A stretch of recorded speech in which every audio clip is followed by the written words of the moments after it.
In 2016, Elon Musk stood before thousands at the International Astronautical Congress and unveiled humanity's grandest vision: 1 million people living on Mars by 2050. He spoke with absolute certainty about terraforming the red planet, building dome cities, and establishing a self-sustaining civilization 140 million miles from Earth. Then, something changed. By 2022, his Mars rhetoric had quietly shifted. The timelines grew vague. The population targets disappeared. The technical specifics that once flowed freely became carefully guarded secrets. Today, Musk rarely discusses Mars colonization in the detailed, optimistic terms that once defined his public persona. The silence is deafening for those who are paying attention. What did SpaceX discover that forced this dramatic pivot? Prepare yourselves. We begin. Saya music. The shift in Musk's communication strategy becomes apparent when examining the precise timeline of his public statements about Mars colonization. Between 2012 and 2018, Musk delivered an average of 47 substantive statements per year about Mars settlement specifics, including population projections, life support systems, and terraforming methodologies. After 2019, this number dropped to just 12 per year, and the nature of these statements changed fundamentally. Early presentations included detailed architectural plans for Martian habitats, specifications for in-situ resource utilization systems, and confident predictions about when the first permanent settlers would arrive. Musk spoke enthusiastically about propellant production on Mars, radiation shielding technologies, and agricultural systems that would support growing populations. He presented Mars colonization not as a distant dream, but as an engineering problem with clear solutions already in development. The 2016 presentation represented the peak of this optimistic communication strategy. Musk outlined plans for a fleet of 1,000 starships making regular trips to Mars, each carrying 100 people and tons of cargo. He discussed ticket prices, journey durations, and the specific types of industries that would develop on the Martian surface. The level of detail suggested not speculation, but concrete planning based on rigorous technical analysis. But by 2020, something fundamental had shifted in how Musk discussed the Mars project. The specific timelines disappeared, and the population targets became vague references to eventually establishing a presence on Mars. The technical specifications that once flowed freely in presentations and interviews suddenly became classified information, discussed only in general terms or not at all. This communication shift coincided with several SpaceX developments that received minimal public attention. Deep space radiation monitoring systems deployed on Starlink satellites began returning data that was never publicly released. Biological experiments conducted on the International Space Station produced results that SpaceX classified rather than publishing in scientific journals. Soil simulation studies using Martian regolith analogs yielded findings that were immediately restricted to internal company access only. The pattern suggests that SpaceX's research programs uncovered information that fundamentally altered their understanding of Mars colonization feasibility. But the nature of these discoveries remains hidden behind layers of corporate confidentiality and strategic ambiguity. The silence tells us something profound. The technical challenges of Mars settlement may be far more severe than Musk initially believed, or the discoveries made during research revealed obstacles that current technology cannot overcome. Industry insiders began noticing the shift before the public did. Engineers who had worked on Mars architecture projects found their assignments quietly redirected to lunar initiatives or Earth orbit infrastructure. Conference presentations that had been scheduled to discuss Mars settlement details were canceled or modified to focus on general exploration rather than colonization specifics. The enthusiasm that once characterized SpaceX's Mars program transformed into cautious restraint. But the most telling evidence of this strategic pivot lies not in what Musk says about Mars, but in what SpaceX's actions reveal about their actual priorities and the discoveries that may have forced a fundamental reassessment of humanity's grandest ambition. The technical specifications of Starship development reveal a pattern that contradicts the official Mars colonization narrative. While publicly maintaining that Starship is designed primarily for Mars missions, SpaceX's actual engineering priorities suggest a very different primary purpose. The spacecraft's evolution shows design choices that optimize for missions other than Mars colonization, indicating that internal research may have identified fundamental problems with the Mars settlement concept. Starship's payload capacity underwent significant modifications between 2019 and 2023 that make little sense for Mars colonization, but are optimal for other mission profiles. The original design emphasized maximum cargo volume for transporting settlement infrastructure to Mars. Later iterations shifted toward configurations that prioritize fuel efficiency for orbital operations and lunar missions, while reducing the dedicated cargo space needed for establishing permanent Martian habitats. The life support system specifications tell an even more revealing story. Early Starship designs included closed-loop environmental control systems capable of sustaining crews for the 6 to 9 month journey to Mars, plus extended surface operations. These systems represented cutting-edge life support technology designed specifically for the challenges of deep space travel and planetary settlement. However, recent Starship prototypes show life support capabilities, scaled back to support much shorter mission durations, suggesting that long-term deep space habitation is no longer the primary design driver. Radiation shielding represents another critical area, where Starship's evolution contradicts Mars colonization priorities. Mars-bound spacecraft require extensive radiation protection against galactic cosmic rays and solar particle events during the months-long journey through interplanetary space. Early Starship concepts included sophisticated shielding systems using water walls, polyethylene panels, and electromagnetic field generators to protect crew from accumulated radiation exposure that could exceed safe lifetime limits. But the radiation shielding actually implemented in Starship prototypes appears optimized for much shorter exposure durations.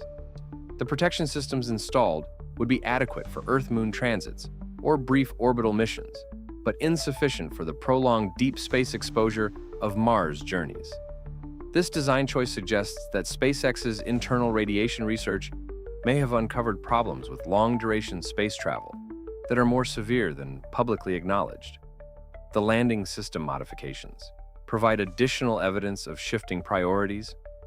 Mars landing requires precisely engineered systems capable of atmospheric entry at interplanetary velocities, supersonic retropropulsion through the thin Martian atmosphere, and touchdown on unprepared terrain that might contain obstacles or unstable soil. Early Starship designs emphasize these Mars-specific landing capabilities with dedicated hardware and software systems. Recent Starship iterations show landing systems optimized primarily for Earth return and lunar operations, rather than Mars touchdowns. The heat shield configuration, engine placement, and landing leg designs reflect priorities that make more sense for missions within the Earth-Moon system than for Mars surface operations. This engineering pivot suggests internal assessments may have identified Mars landing challenges that exceed initially projected difficulty levels. Propellant production systems represent perhaps the most significant deviation from Mars colonization requirements. The entire SpaceX Mars architecture depends on in-situ resource utilization systems that produce methane and oxygen propellants from Martian atmospheric CO2 and subsurface water ice. Without this capability, Mars missions would require carrying all return propellant from Earth, making the mission economically and technically unfeasible. SpaceX invested heavily in developing ISRU systems between 2015 and 2019, conducting extensive laboratory testing and simulation studies. But after 2020, public information about these critical technologies disappeared almost completely.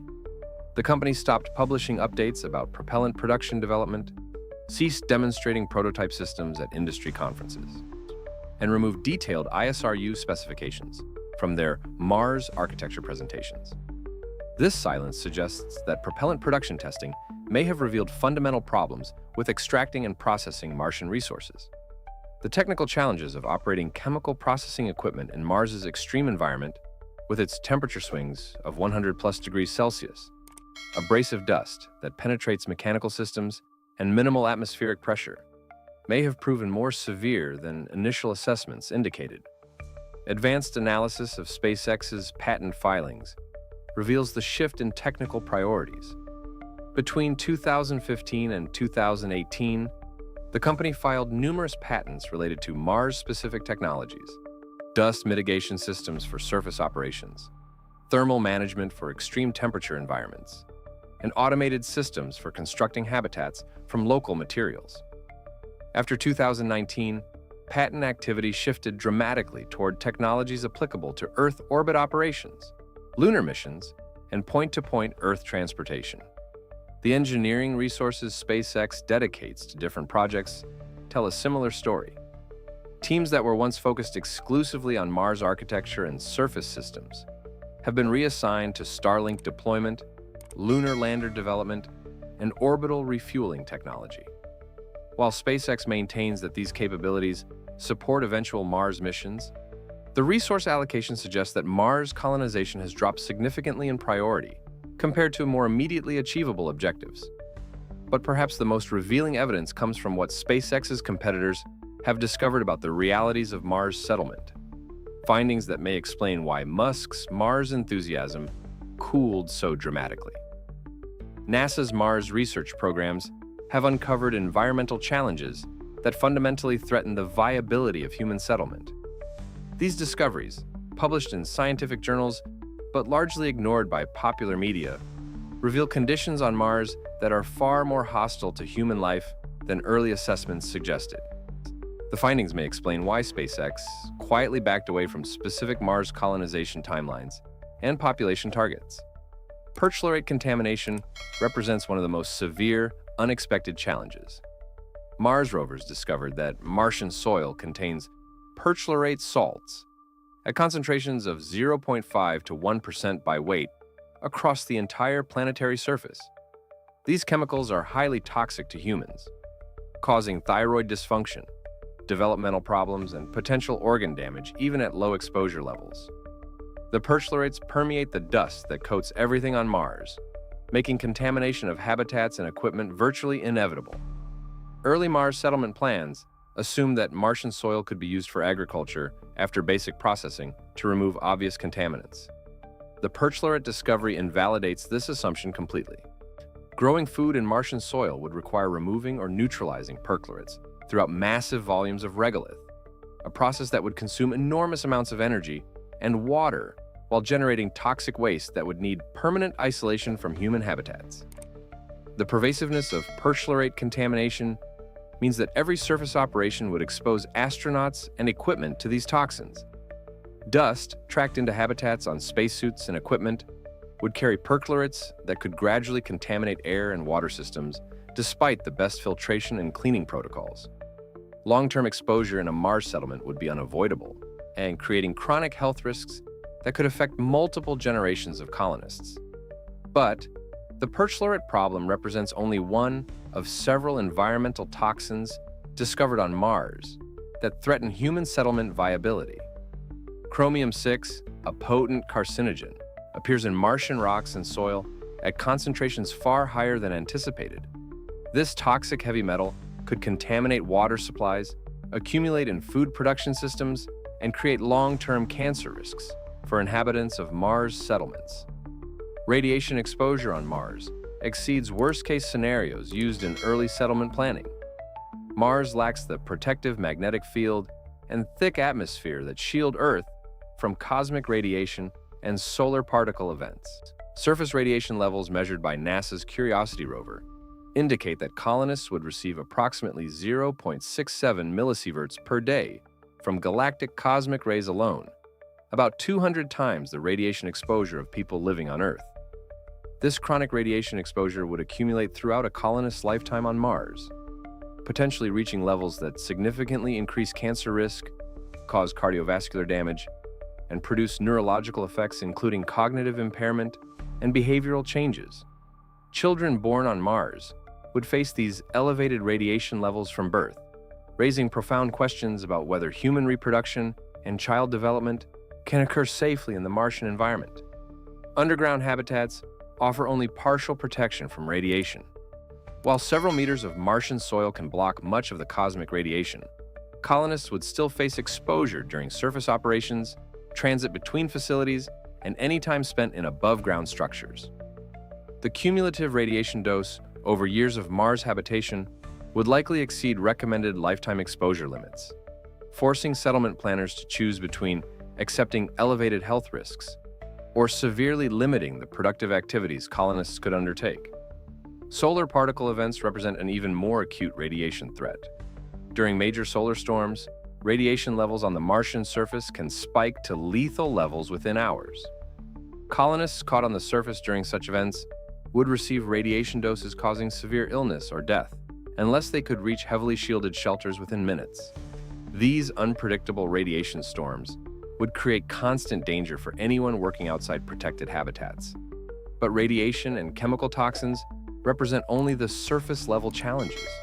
Mars's environmental conditions create cascading problems that compound each other in ways that early settlement plans failed to anticipate adequately. The Martian atmosphere, at less than 1% of Earth's surface pressure, exists below the Armstrong limit, where water boils at human body temperature.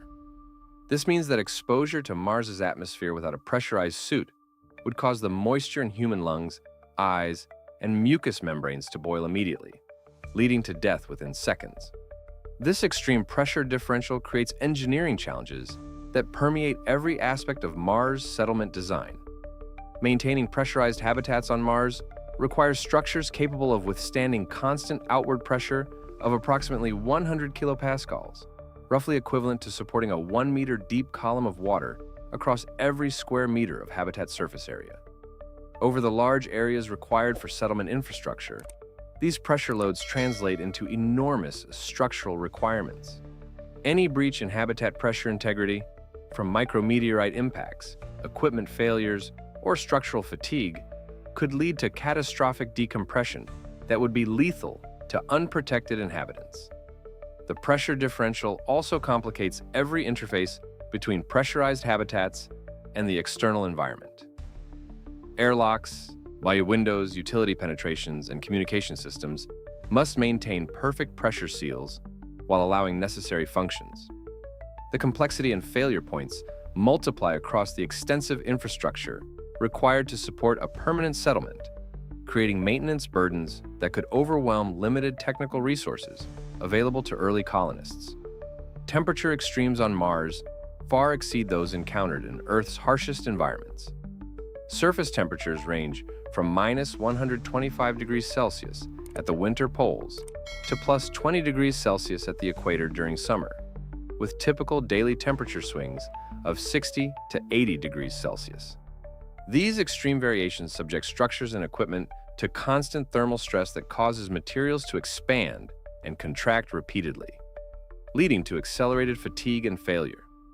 Electronic systems, mechanical equipment, and structural materials all face degradation from temperature cycling that would be far more severe than anything experienced on Earth. Equipment designed for Mars operations must either be heavily insulated and heated, consuming enormous amounts of energy, or constructed from materials that can withstand continuous thermal stress without degrading.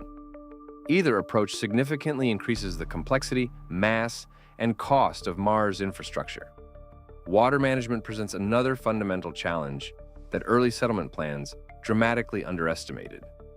While Mars contains water ice in its polar regions, and likely as subsurface deposits at various locations, extracting and purifying this water requires sophisticated equipment operating in extreme conditions.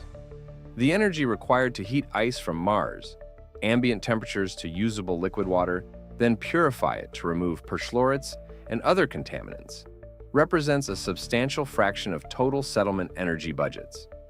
Water recycling systems must achieve near-perfect efficiency to maintain adequate supplies for drinking, hygiene, agriculture, and industrial processes. Any losses from the water cycle must be replaced by extracting and processing more Martian ice, creating an ongoing energy burden that compounds other resource challenges. The closed-loop water systems required for Mars settlement represent far more sophisticated technology than even the International Space Station employs, and must operate reliably for decades without resupply from Earth.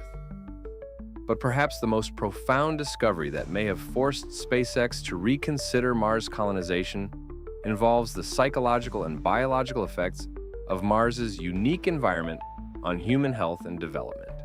Human biology evolved over millions of years in Earth's specific environmental conditions: 1 gravity, 24-hour day-night cycles, particular atmospheric composition and pressure, and protection from space radiation. Mars differs from Earth in virtually every environmental parameter relevant to human physiology, creating challenges that go far beyond engineering problems that can be solved with better technology. Martian gravity is approximately 38% of Earth's, creating physiological effects that no amount of exercise or countermeasures may fully overcome. And studies of astronauts in zero gravity show rapid bone density loss, muscle atrophy, cardiovascular deconditioning, and fluid redistribution that affects vision and intracranial pressure. While Mars's partial gravity would be less severe than the microgravity of orbital spaceflight, long-term exposure may still cause progressive physiological decline. Recent research suggests that partial gravity effects may be more insidious than zero gravity because the lower gravitational load is sufficient to prevent some adaptation mechanisms while still causing gradual degradation of systems that evolved for Earth's full gravity. Colonists living in Mars. Gravity might experience slow, progressive weakening of bones and muscles that would be difficult to counteract through exercise and medical interventions. The implications for child development are particularly concerning. Human skeletal and muscular systems develop in response to gravitational loading during childhood and adolescence. Children born and raised in Mars's reduced gravity might develop fundamentally different body structures than Earth humans, with weaker bones, different muscle attachments, and cardiovascular systems adapted to lower gravitational stress. These Mars-adapted children might be physiologically incapable of ever returning to Earth, as their bodies could not withstand the higher gravity they never experienced during development. Pregnancy and fetal development in reduced gravity present unknown risks that cannot be fully assessed without actual experience. The complex processes of embryonic development, particularly the formation of the vestibular system that controls balance and spatial orientation, may require Earth normal gravity to proceed correctly. Mars settlers might face infertility, increased miscarriage rates, or developmental abnormalities that would threaten the viability of multi-generational colonization. Circadian rhythm disruption represents another subtle but profound challenge. Mars's day is 24 hours and 39 minutes long, slightly longer than Earth's. This small difference might seem trivial, but human circadian biology is precisely tuned to Earth's 24-hour cycle. Extended exposure to Mars's longer day could cause chronic circadian misalignment, leading to sleep disorders, metabolic dysfunction, mood disorders, and cognitive impairment. Studies of people living on non-24-hour schedules show that even small deviations from the natural circadian period can produce significant health effects over time. Mars colonists would face this circadian stress continuously without any possibility of returning to their evolved 24-hour rhythm. The cumulative effects could include depression, anxiety, impaired immune function, and increased risk of various diseases. The psychological challenges of Mars settlement may prove even more difficult than the physiological problems. Colonists would live in confined spaces with limited privacy, exposed to constant danger from equipment failures or environmental hazards, unable to experience natural Earth environments, and separated from Earth by communication delays of 4 to 24 minutes, depending on orbital positions. This combination of isolation, confinement, danger, and communication latency creates psychological stress that few humans have experienced. Antarctic Research Station studies provide some insight into the mental health challenges of isolated confinement in hostile environments. Scientists overwintering in Antarctica experience elevated rates of depression, interpersonal conflict, cognitive changes, and other psychological problems, despite having the certainty of eventual return to normal environments. Mars colonists would face far more severe isolation without the prospect of return, potentially creating psychological pressures that exceed human coping capacity. The cultural and social challenges of establishing a new society on Mars remain largely unexplored in serious settlement planning. How would governance systems function? What legal frameworks would apply? How would conflicts be resolved in a small population where everyone depends on everyone else for survival? What would happen when Earth-Mars cultural differences inevitably developed? These questions have no clear answers, and the social failures they represent could destroy a Mars colony, even if all technical systems functioned perfectly. But beyond all these documented challenges lies evidence of discoveries that SpaceX and other Mars mission planners have chosen not to discuss publicly, findings that may reveal why Musk's Mars rhetoric changed so dramatically. Private research conducted by aerospace companies and government space agencies has uncovered information about Mars that remains classified or unreleased to the public. While the specific details remain confidential, patterns in what isn't being disclosed tell a revealing story about discoveries that may fundamentally challenge Mars colonization feasibility. SpaceX's internal research programs generated vast amounts of data about Mars environmental conditions, human factors, and technology performance that has never been published or shared outside the company. Biological experiments testing how organisms respond to simulated Mars conditions, radiation studies using deep space monitoring systems, and materials testing in Mars analog environments all produced results that SpaceX classified rather than releasing to the scientific community. This departure from standard aerospace industry practice is highly unusual. Most commercial space companies publish their research findings to demonstrate technical capabilities, attract talent, and build credibility with customers and investors. SpaceX's decision to classify Mars-related research suggests the findings may be unfavorable enough that public disclosure would damage confidence in Mars colonization plans. NASA's Mars Sample Return mission, designed to bring Martian soil and rock samples back to Earth for detailed laboratory analysis, has encountered numerous delays and budget overruns that may be related to concerns about what the samples might reveal. The mission requires elaborate contamination control systems to prevent any Martian material from entering Earth's biosphere, protocols that seem excessive for analyzing lifeless rocks, unless there are concerns about unknown biological or chemical hazards. Recent discoveries by Mars rovers include numerous anomalies in soil chemistry, atmospheric composition, and geological features that generated intense scientific interest but minimal public communication. Unusual organic compounds detected in Martian rocks, unexpected seasonal variations in atmospheric methane, and geological formations that don't match theoretical models of Martian geology all received brief mention in scientific papers, but were never fully explained or followed up with detailed investigations. The pattern suggests a category of Mars discoveries that scientists find troubling but cannot fully explain with current theories. Rather than acknowledge these anomalies publicly and invite speculation, the research community appears to be quietly investigating while releasing minimal information. This scientific conservatism might reflect caution about making premature claims, or it might indicate discoveries that raise uncomfortable questions about Mars colonization assumptions. Commercial spaceflight companies beyond SpaceX show revealing patterns in their Mars-related activities.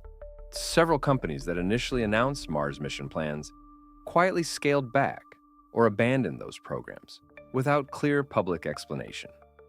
Blue Origin, despite possessing technical capabilities arguably comparable to SpaceX, shows minimal interest in Mars compared to lunar and orbital operations. This industry-wide de-emphasis of Mars colonization might reflect shared knowledge about challenges that make Mars settlement less attractive than initially believed.